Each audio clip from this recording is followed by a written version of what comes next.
Greetings, precious divine being, spirit soul. Take a nice deep breath. Yeah, into your heart. It's really important. Oxygenate your body. And also as you do that, you're breathing into your heart. You're staying more centered in yourself.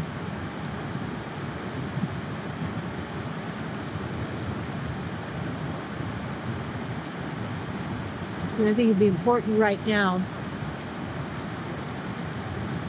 to have the experience of yourself as distinct from the mind. You know, it's that statement, I have a mind, but I'm not a mind. But then people say, yeah, you have divine mind. Well, people can say that if they want, but yes, we have divine consciousness. And when that consciousness then is perverted, and how it gets perverted I called it a mind virus because I don't know what that would be or how that would happen, where you would take a divine being who would then no longer be a divine being. It would be like a predator or a parasite or a vampire of some kind, like an insect, because they do all those kind of things. But that's not our nature as a divine being.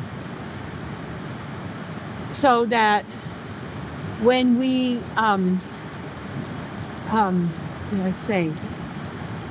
sell our soul or give our soul away, it happens in that moment when we look on another with envy of some kind. I want to eat your body. I want to enjoy your body.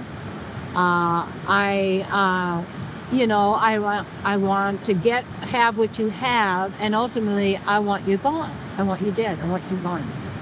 Because envy is a symptom of the disease or the infection of this mind virus. And a virus is a bug of some kind, but it has to have a host.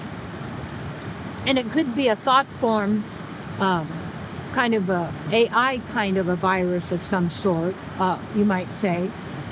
And yet parasites are pretty much in everybody's body on all different levels. And it's important to eliminate them as much as possible, because I remember once when I got back from India and I was really, really exhausted for a while, and I did Hilda Clark's called The Cure for All Cancer, which was really good for me to get rid of those parasites, and it was really easy and stuff, and my energy came right back again. So it's a contagious kind of a thing when we what would you say, we choose at some level to deny our own divine nature, our own compassionate, loving, caring nature. And usually it happens for money, a job, because I got to survive. Now, you don't need to survive because you're a divine being, you're eternal. Yeah, the body does. And so, yes, we take a look at everything you do is about the body. How to take care of the body, how to do this with the body, how to enjoy the body, how to enjoy the senses. When a person becomes very attached to objects of those senses, they run after them. And when we've all done that, that takes us from the heart, from our own pleasure of the divine, of who we are, to seeking to get some morsel of pleasure on the outside that is very short-lived, but it could be very intense for that moment and very physical, so very sensual in that way. However, when the person becomes addicted to that, you all know, if we've had any of the sugar is big time. Yes. And what the dangers of all these kind of things do to the body, most people are not either aware of, or they ignore, they don't know, because they don't have any awareness of how the body functions or how this world functions in any way. they go with what they've been taught, and that's not really very much about that in any way, or say, well, you don't need to know that because there's other people out here that know more, and you'll just go to them. So, and you can't diagnose yourself, and when the key is, yes, you need to diagnose your own state of mind, your consciousness, which are not just your state of mind, your consciousness, and how that mind and how it operates and what it's doing. So you are then that divine being, and by taking this position also of more of a witness now, to be an observer and noticing how the reality operates and how it works. And notice how much or wherever you are emotionalizing and reacting to whatever is going on, and where that comes from and where it begins. You can say it's a word. It's going to be a word that triggers it. And Bliss, my book, Live Your Bliss, is excellent. And I really suggest you get that. Also, What You Think of Me Is None of My Business. Excellent. All of them. And the others you can get in used books and out there. And also, I also invite you to work with me. And if there's any way that we can work together, all we have is I have a complimentary phone session. And I can get to know you, you get to know me a little better, and see in what way that I can serve you, and we can work together for your welfare and your well-being in every area of your life, your career, your personal life, relationships, that most important with you and your divine, and full self-activation of who you are in every way. And that manifestation, and also if you let me know, email if you're up in this area where I'm Mount Shasta, California. And in that area of some workshops they'll be doing here, so that we can partake of that. But anyway, so you want to be in the position then of the observer and start to notice how things really are operating and what's going on, and in the sense of how it operates and works, and stay centered and get really into that state of knowing and being who you are, and also knowing the distinction between you and the mind and the physical body.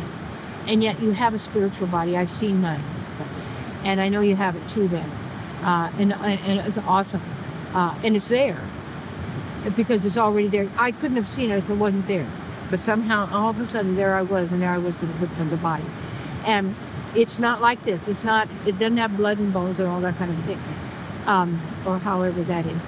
Yet it's there, but you have to activate it now. And as you activate it now, you do that by not letting the effects affect you. And that where a hypnotist works is they work on the person at that level of where manifestation operates, where they've made an agreement and accepted a reality. And you want to have only one agreement, and that's the agreement you have with your source, your partner, your beloved, the divine, that we all have, the one eternal agreement to endeavor for the welfare, well-being, happiness, joy, eternal of all living entities, animal and human. That means to never cause distress, harm, or hurt, or stop another living entity in their way of to be and to express, but to harm or to not kill or eat an animal or a human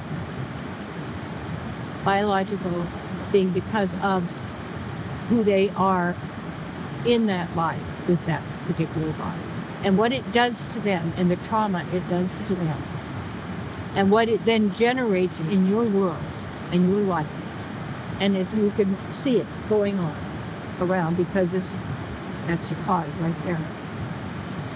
And that has to be rectified within you, of course.